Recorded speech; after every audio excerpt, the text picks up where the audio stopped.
వినుకొండలో జరిగినటువంటి దారుణ హత్య ఏదైతే ఉందో దాన్ని తెలుగుదేశం పార్టీ ఖండిస్తూ ఉంది. ఇప్పటికీ కూడా రాష్ట్రంలో అక్కడక్కడ రోడ్ల మీద పడి తెగ నరకటం, హత్యలు చేయటం, తెలుగుదేశం పార్టీ అధికారంలోకి వచ్చిన తర్వాత కూడా తెలుగుదేశం పార్టీ కార్యకర్తలని దాదాపు 11 మందిని వైసీపీ వాళ్ళు చంపారంటే తెలుగుదేశం పార్టీ మీద వైసీపీ వాళ్ళకి ఏ స్థాయిలో జగన్మోహన్ రెడ్డి విషయాన్ని నూరు పోసేయడానికి ఇవి నిదర్శనం.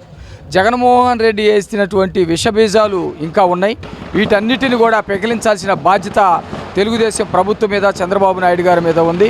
జగన్మోహన్ రెడ్డి ఇంకా శవ రాజకీయాలతోటే రాజకీయాలు చేయాలని చెప్పేసి ఆలోచిస్తూ ఉన్నాడు.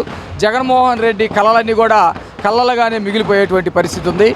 రాష్ట్రంలో జగన్మోహన్ రెడ్డి పరిపాలనలో అనేకమైనటువంటి హత్యలు, అత్యాచారాలు, రోడ్ల మీద పేకలు కొయ్యటాలు, పెట్రోల్ పోసి తగలబెట్టటాలు, సామూహిక హత్యలు, అత్యాచారాలు చేయటాలు అనేకమైనవి జరిగితే ఏ రోజు కూడా ఇది సరైంది కాదు, ప్రజాస్వామ్యంలో ప్రజాస్వామ్యాన్ని రక్షించుకోవడం కోసం ఇలాంటి చెయ్యకూడదు అని చెప్పేసి మాట్లాడినటువంటి ఆనాటి ముఖ్యమంత్రి ఈరోజు ప్రతిపక్షంలోకి వెళ్ళంగల్నే ఉండబట్టలేక, అధికారం లేకపోతే ఉండలేనన్నట్టు శవాలు కనపడంగల్నే శవాల కోసం పరిగెత్తుకుంటూ వెళ్ళినటువంటి పరిస్థితి ఉంది.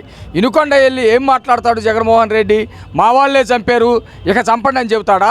లేకపోతే చంపటం తప్పు అని చెప్తాడా? ఎవరి కోసం వెళ్తున్నాడు? ఇద్దరు వైసీపీ కార్యకర్తలే. కాబట్టి జగన్మోహన్ రెడ్డి శవరాజకీయాలు మానుకోవాలని చెప్పేసి విజ్ఞప్తి చేస్తా ఉన్నాం. ఈ వీడియో నచ్చితే లైక్ చేయండి, షేర్ చేయండి. మరింత సమాచారం కొరకు మా ఛానల్ను సబ్స్క్రైబ్ చేయండి.